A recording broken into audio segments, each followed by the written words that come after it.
어둠이 삼킨 도시, 그보다 더 깊은 어둠 속에 강민서는 잠겨 있었다. 초고층 오피스 빌딩의 차가운 유리창 너머로 서울의 야경이 화려하게 반짝였지만 민서의 눈에는 그저 무채색의 점들로 보일 뿐이었다. 대기업 마케팅팀 과장, 남들이 부러워하는 타이틀이었지만 정작 그녀의 삶은 실적 압박과 끝없는 야근으로 점철된 잿빛의 연속이었다. 책상 서랍 깊숙한 곳, 한때 그녀의 전부였던 낡은 스케치북은 이미 오래전 먼지 속에 묻혔다. 미대를 졸업하고 가난한 예술가의 길 대신 현실과 타협하며 선택한 길이었다. 하지만 그 선택은 매일 밤 공허함이라는 이름으로 그녀를 찾아와 잠 못 이루게 했다. 왼손 손목 안쪽 희미하게 남은 작은 새 모양의 흉터, 자유를 갈망했던 과거의 흔적이자 스스로를 워감한 상처의 증표였다. 그녀는 무의식적으로 흉터를 만지작거렸다. 강 과장, 내일 아침까지 최종 보고서 올려요. 이번 프로젝트 성패에 우리 팀 명운이 달렸다는 거 잊지 않았겠죠? 퇴근 직전 부장의 목소리가 사무실에 닿게 깔렸다. 민서는 기계적으로 고개를 끄덕였다. 명운이라니, 내 삶의 명운은 이미 오래전에 끝난 것 같은데. 냉소적인 독백이 입안을 맴돌았다. 어머니 박 여사와의 통화는 오늘도 역시나 결혼과 안정에 대한 잔소리로 끝을 맺었다. 아버지의 사업 실패 이후 기울어진 가세를 일으켜야 한다는 책임감은 그녀의 어깨를 더욱 무겁게 짓눌렀다. 가끔씩 찾아오는 극심한 두통과 소화불량은 이미 만성이 된 지 오래였다. 하지만 민서는 애써 괜찮은 척, 아무렇지 않은 척하며 하루하루를 버텨냈다. 그녀에게 주어진 유일한 마취제는 일, 그리고 또 일뿐이었다. 중요한 프로젝트 발표를 하루 앞둔 밤이었다. 사무실에는 민서 혼자 남아 마지막 힘을 짜내고 있었다. 모니터의 푸른빛이 그녀의 창백한 얼굴을 더욱 스산하게 비췄다. 커피로 연명하며 밤을 새운 지 벌써 사흘째. 눈꺼풀은 천근만근 무거웠고 머릿속은 안개가 낀 듯 흐릿했다. 그때였다. 갑자기 가슴을 쥐어짜는 듯한 격렬한 통증이 찾아왔다. 짧은 신음과 함께 민서는 책상 위로 쓰러졌다.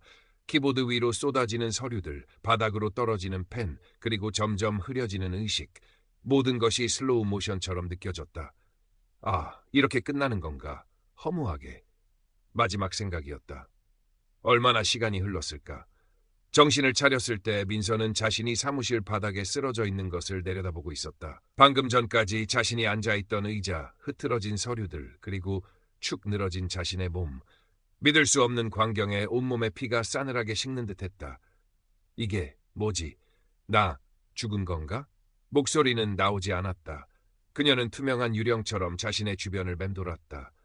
새벽 청소를 하러 온 미화원이 자신을 발견하고 소스라치게 놀라며 119에 신고하는 모습, 동료들이 수군거리는 소리, 구급대원들의 분주한 움직임. 모든 것이 영화의 한 장면처럼 비현실적이었다. 하지만 아무도 그녀의 존재를 알아채지 못했다. 그녀는 절규했지만 그 소리는 아무에게도 닿지 않았다. 구급차에 실려가는 자신의 몸을 따라 병원으로 향하면서도 민서는 여전히 상황을 받아들일 수 없었다. 응급실의 소란스러움, 의사와 간호사들의 다급한 외침, 그리고 싸늘하게 식어가는 자신의 몸. 절망과 공포가 그녀를 집어삼킬 듯 엄습했다. 그때 수술실 앞 복도에서 하염없이 눈물만 흘리고 있는 민서 앞에 부드러운 빛과 함께 온화한 인상의 존재가 나타났다. 마치 오랜 친구처럼 편안하고 따뜻한 느낌을 주는 존재였다. 스스로를 단이라고 밝힌 그는 민서에게 두려워하지 말라며 모든 것에는 이유가 있다고 속삭였다. 그의 목소리는 지친 영혼을 어루만지는 봄바람 같았다. 단은 민서의 손을 잡았다. 이상하게도 그의 손길은 차갑지 않았다. 오히려 따스한 온기가 느껴졌다. 단과 함께 도착한 곳은 끝없이 펼쳐진 거대한 스크린 앞이었다. 영사기가 돌아가듯 민서의 삶이 파노라마처럼 펼쳐지기 시작했다. 까마득한 어린 시절부터 바로 직전 사무실에서 쓰러지던 순간까지.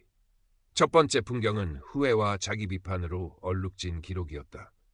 미술 시간에 선생님께 칭찬받았던 기억보다는 콩쿠르에서 낙선하고 풀이 죽어 돌아오던 모습이 더 선명하게 떠올랐다.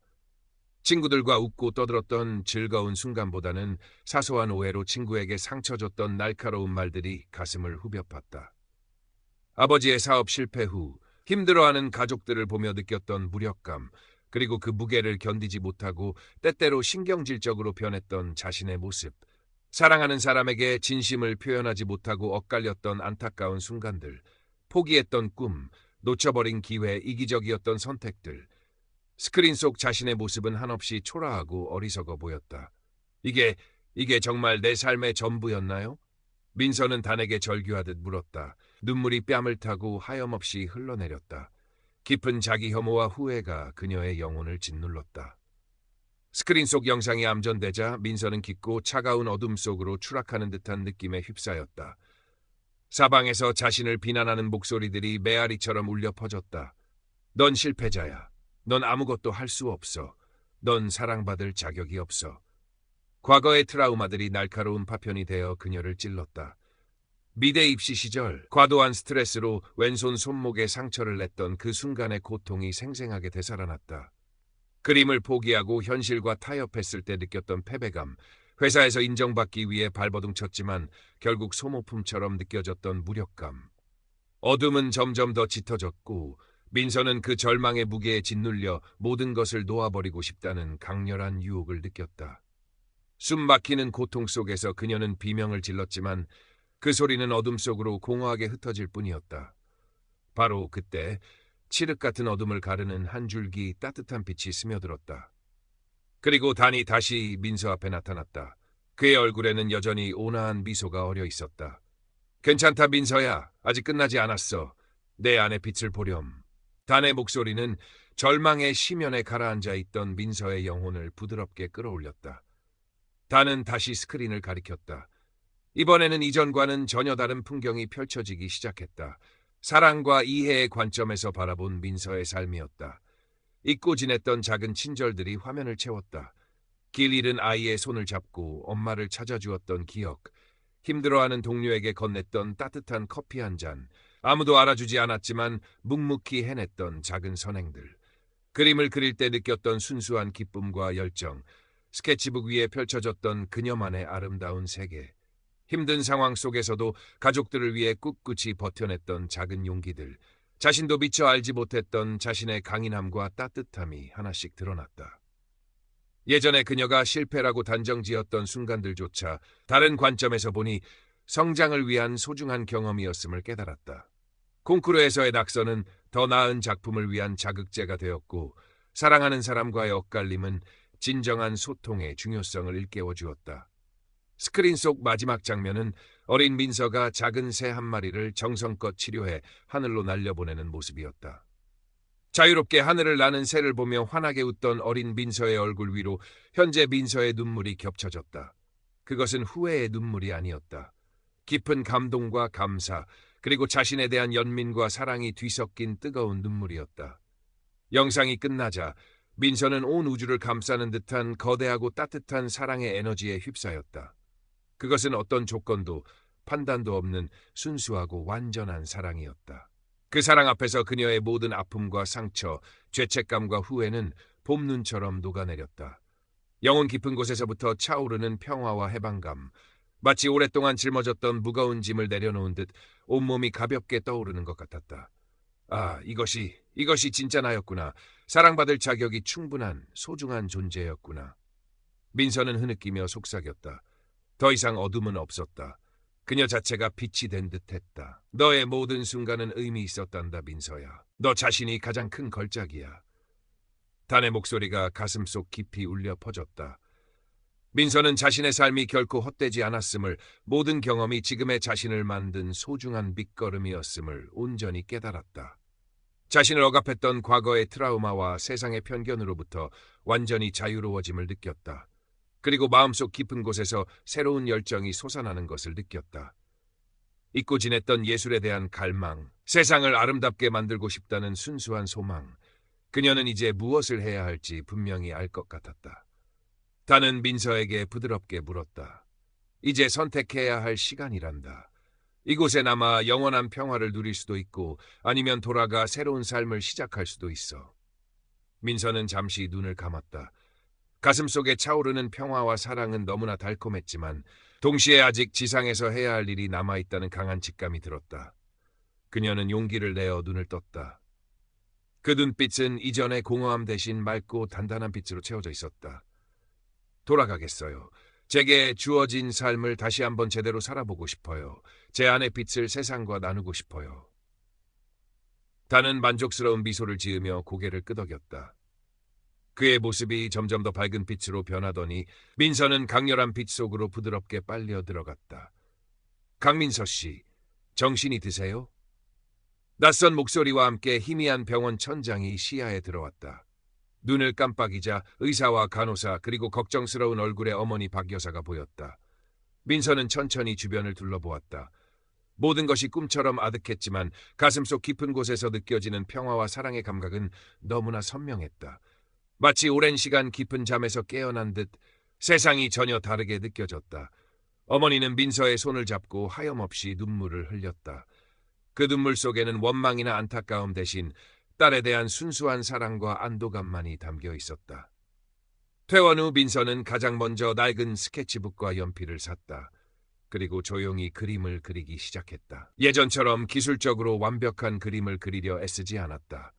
그저 마음이 가는 대로, 영혼이 이끄는 대로 손을 움직였다.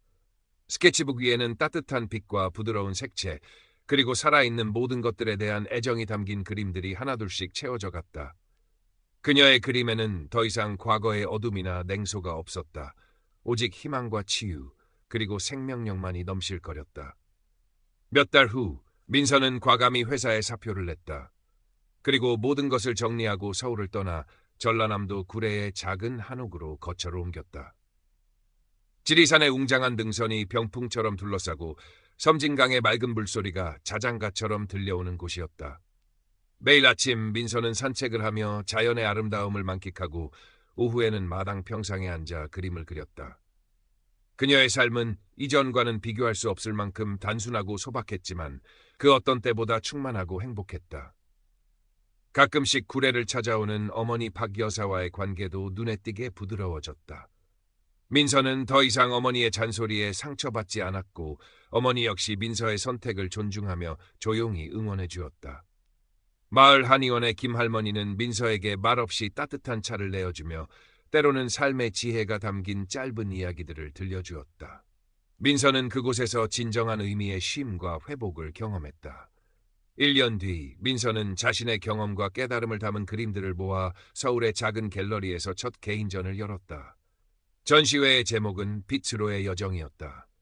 그녀의 그림들은 많은 사람들에게 잔잔한 감동과 위로를 선사했고 치유의 화가라는 별칭을 얻기도 했다. 전시회 마지막 날, 민서는 창밖으로 쏟아지는 따스한 햇살을 바라보며 평온한 미소를 지었다. 왼손 손목의 작은 새 모양 흉터는 더 이상 아픔의 상징이 아니었다. 그것은 새로운 삶을 향해 날아오른 그녀 자신의 모습이자 영원히 꺼지지 않을 희망의 증표였다. 그녀의 캔버스는 이제 막 새로운 이야기로 채워지기 시작한 참이었다.